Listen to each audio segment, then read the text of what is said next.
want to talk about you know, the new golden era of hip hop. I feel like, you know, we're at a place where we are in a new golden era. If you don't know what the golden era of hip hop is, you know, you got to think back to '88 when you had the Rakims and Slick Ricks and EPMDs and the OGs of the game. And then you had another golden era in '94 when you had the Biggies and the Wu-Tangs and the Nas's, and you know, the Death Row era was involved in that as well. And then I feel like you had a third golden era around '98, '99 when you had like DMX and the Cam'rons and the Big Puns, you know, Cannabis, even though he didn't pop off, but at the time, you know, they was just responsible for a new wave, Noriega, all those guys. And I think that we're at that point again. You know, I think a lot of times in hip hop we focus too much on what we don't like, and we're focusing so much on what we don't like that we're missing what's out there that's really good. And a lot of us are so nostalgic that we're always like, yo, it ain't like it was in the '90s. That's why I call them stuck in the '90s minded motherfuckers. It's like, oh, it ain't like it was in the '90s, you know, Wu-Tang.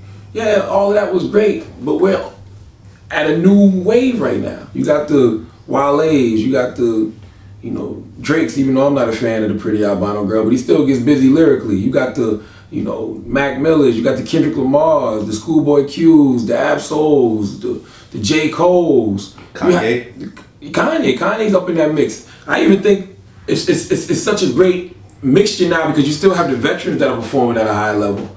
You got the guys that have been in the league for a while and have already cemented their legendary status, which is, to me, the Waynes, the Kanyes, and then you got the whole wave of new cats I just named. And I think the problem with the game is a lot of the new cats, I'm not sure they recognize that this is actually their time.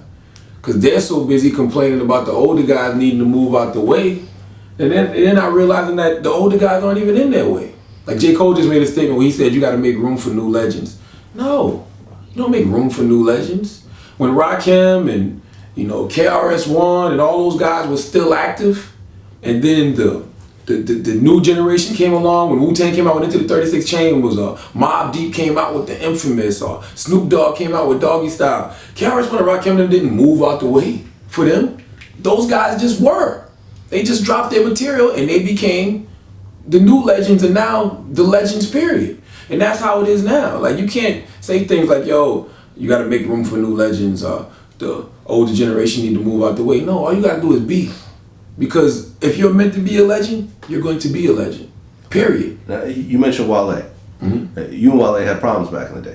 We did, but you know, it never was over his music, contrary to his popular belief, you know what I'm saying? Like, I saw him performing at some award show and he had a Mickey Mouse hoodie, and I was like, yo, who is this dude in the Mickey Mouse hoodie?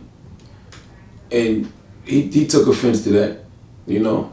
Or maybe I did say I didn't like his music. To be honest with you, I don't really remember, but I know that I'm a fan now. You know what I'm saying? I've grown to like Wale. I think he gets busy lyrically. And what I like about guys like Wale is, to me, they're the true definition of real.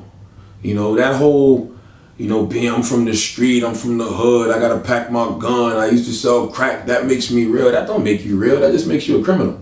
Real is being yourself. Real is being who you are. You know what I'm saying? Real is just you being you. And a lot of these new guys are just comfortable being them. And to me, that's what makes them real. Like, all those guys I named are real.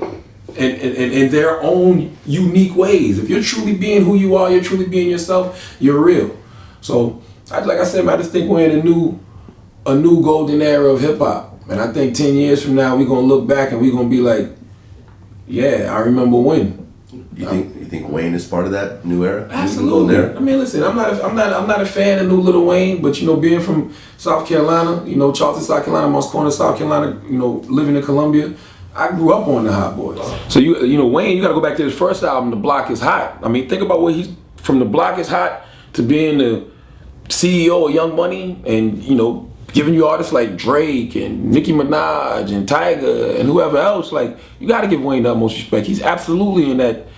It was part of that golden era of hip hop, that new golden era. He's been in all the eras. He was in that 98, 99 era. He was part of that. When the DMXs and Rough Riders were popping off and Big Pun them, Cash Money was there. Cash Money and Rough Riders went on tour together.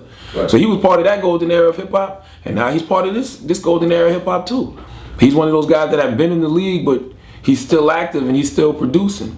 That's what I think makes this era so dope. And what I think makes this era so dope as far as hip hop is concerned is you got artists from everywhere. Mac Miller's from Pittsburgh. There wasn't no artist from Pittsburgh when I was coming up. Yeah. You know what I'm saying? You got Nipsey Hussle out in LA. You got, you know, dudes like Future down south. Even though I'm not a fan of Future lyrically, he does make great music. You got freaking Drake is from Canada.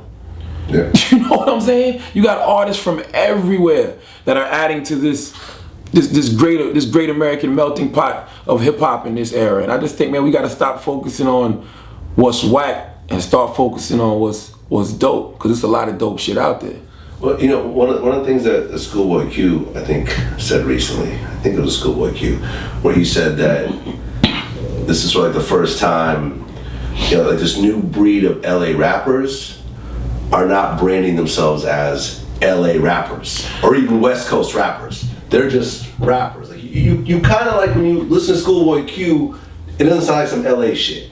There's no like, you know what I'm saying? Like when you listen to Game, it's some LA shit. Yeah. NWA is some LA shit. Yeah. Whereas Schoolboy Q, Kendrick Lamar, it's kind of like, well, you could sort of put them anywhere. They could be from New York. They could be from Atlanta, technically, and you wouldn't know unless they told you. Well, I think the reason for that is because we consume music different. We don't consume music just based on our regions anymore. We consume music based on a worldwide ear because of the internet. You know, you can go online and you can listen to a bunch of different things. Of course, if you're from LA or New York, you're going to have LA, New York influences, but we listen to everything. We take in everything from everywhere. So those guys aren't just stuck to an LA sound. You know what I mean? They're just making music, which is a good thing. They're just dope guys that can rap, that are making good music. You don't have to be from LA and have a lowrider in your video or have on Chuck Taylors or even be a part of a gang anymore.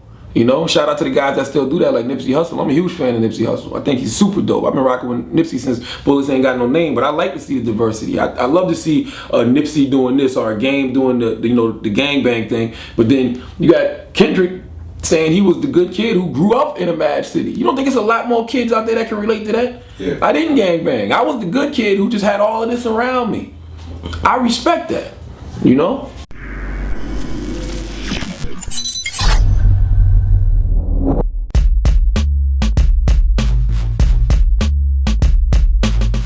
I tell my son, man, you can't afford me, man. You gonna charge him for a verse, huh? Yeah, I'm sure. He got money. Dave Chappelle is a different type of animal, man. His comedic talent and timing is like no other. And I gotta honestly say, I can't disagree in any way, shape, or form.